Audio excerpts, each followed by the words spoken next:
Network analysis, kind of looking at any log files you can get from firewalls or IDSs or gateway logs, proxy logs, anything like that can be helpful to kind of getting a better understanding of an incident. But there's also application or system-specific event logs. Flow data we've talked about quite a bit, as well as packet captures. I mean, those can be helpful to kind of getting a more full picture of them, but may not be necessarily available in all cases. Performing live bot forensics. Again, this is kind of coming to the kind of runtime analysis, looking at a piece of malware, kind of walking through it, as well as using something like LiveView to boot up an image.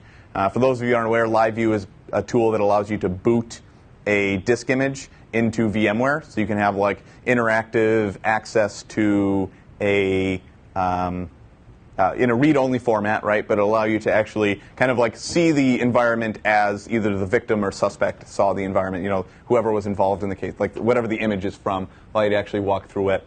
You can put applications in it like Process Explorer, Process Monitor, so on and so forth. You can sniff network traffic and things like that. So it can be helpful to kind of understanding the environment. There are some limitations to it, and the development hasn't been great recently, but it is a useful tool, something to have in your repertoire. Kind of quickly, we talked a little bit about runtime analysis before. One thing I want to point out is that it is important that you do this in like a sandbox, standalone, not connected to the internet environment. Virtual machines are preferred just because then you're not infecting physical hardware.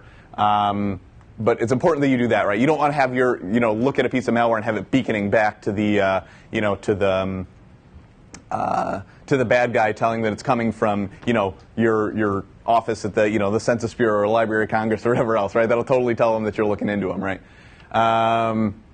So you can use this to, again, kind of set up and kind of monitor kind of some file system changes, registry changes, mutexes that are used by the application and things like that.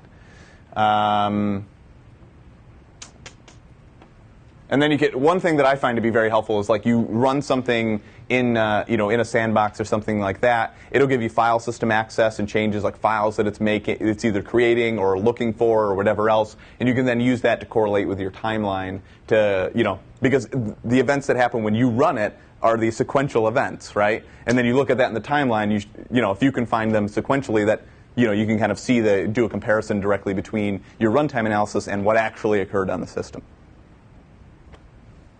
So some of the pros versus cons, you can get some quick results, some quick investigative leads. It doesn't really require any real sophistication and skills. It's just kind of setting up your environment and running and monitoring the application. Most of the tools are freely available or open source or both. It's not as authoritative as doing like a full-scale reverse engineering, fully pulling apart the application, because there could be different options that are available, configurations that are actually put in place.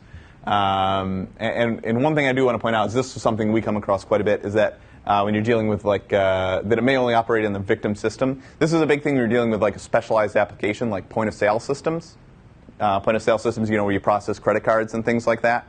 Like, I don't have a point-of-sale system that's running, whatever, credit card processing application. So when I'm running the application, like, I'm not in the same environment, right? You know what I'm saying? I don't have a card reader. I don't have credit cards to swipe through it. So the way that it's working is a little bit harder to kind of get a full picture of without being in that environment, right? And it's really difficult to duplicate that, And